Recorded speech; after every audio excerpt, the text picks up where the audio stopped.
بسم اللہ الرحمن الرحیم۔ السلام علیکم ورحمۃ اللہ وبرکاتہ۔ سامعین و ناظرین، آج کی اس ویڈیو میں جنت کے بارے میں بتایا جائے گا، لیکن اس سے پہلے آپ سے یہ ضرور گزارش کی جائے گی کہ اگر آپ ہمارے چینل پر نئے ہیں تو چینل کو سبسکرائب کر دیں، بیل آئیکن کو پریس کر دیں تاکہ ہر نئی آنے والی ویڈیو آپ تک پہنچ سکے۔ سامعین و ناظرین، جنت ایک مکان ہے جو اللہ تعالیٰ نے ایمان والوں کے لیے بنایا ہے۔ اس میں وہ نعمتیں موجود ہیں جن کو نہ آنکھوں نے دیکھا، نہ کانوں نے سنا، نہ کسی آدمی کے دل پر ان کا خطرہ گزرا۔ جنت کو جنت اس لیے کہا جاتا ہے کیونکہ وہاں پر گھنے باغات ہوں گے، درختوں کی وجہ سے زمین چھپی ہوئی ہوگی۔ مسلمانوں کو بروز قیامت ملنے والے گھر کو جنت کہا جاتا ہے۔ جنتیوں کی تین طرح کی اقسام ہیں۔ ایک وہ جنتی ہیں جو اعمال کی برکت سے جنت میں جائیں گے، دوسرے وہ ہوں گے جو کسی جنتی کے طفیل جنت میں جائیں گے جیسے مسلمانوں کے چھوٹے بچے، اور تیسری عطائی جنت یعنی وہ مخلوق اس میں ہوگی جو اللہ پاک جنت کو بھرنے کے لیے پیدا فرمائے گا۔ جنت کے متعلق حضور علیہ الصلوۃ والسلام نے فرمایا کہ جنت کی ایک اینٹ سونے کی اور ایک اینٹ چاندی کی ہے، اس کا گارا خالص مشک کا ہے، اس کی بجری موتی اور یاقوت کی ہے، اس کی مٹی زعفران ہے۔ جو اس میں داخل ہوگا خوش رہے گا، کبھی غمگین نہ ہوگا اور اس میں ہمیشہ رہے گا۔ نہ موت آئے گی، نہ کپڑے گلیں گے، نہ ہی جوانی فنا ہوگی۔ جنت کی چوڑائی ایسی ہے کہ ساتوں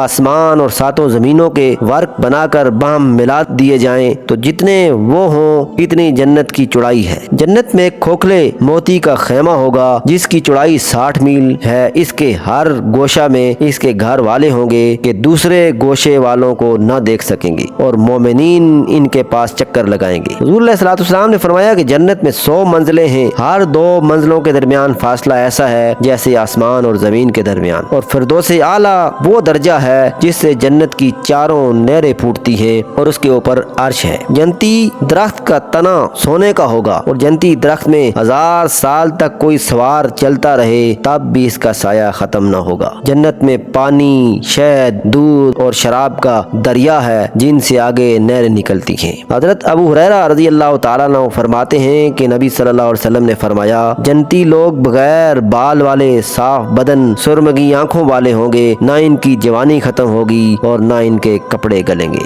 جنتیوں کا قد و قامت آدم علیہ السلام، شکل و صورت حضرت یوسف علیہ السلام اور دل حضرت ایوب علیہ السلام کی مثل ہوگا۔ سامعین و ناظرین، جنت میں حسب خواہش سب کچھ ملے گا۔ ایک عربی بدو نے بارگاہ رسالت میں عرض کی، جنت میں اونٹ ہوں گے؟ آپ علیہ السلام نے جواب دیا، اگر اللہ کریم تجھے جنت میں داخل فرما دے تو وہاں تیرے لیے ہر وہ شے ہوگی جو تیرا دل چاہے اور آنکھیں پسند کرے۔ سامعین و ناظرین، یہ تھی آج کی ویڈیو جس میں جنت کے بارے میں چند باتیں ذکر کی گئی۔ اگر یہ ویڈیو پسند آئی ہے تو لائک کر دیجیے گا۔ حاضر ہوتے ہیں نئی ویڈیو کے ساتھ، اپنا خیال رکھیے گا۔ اللہ حافظ۔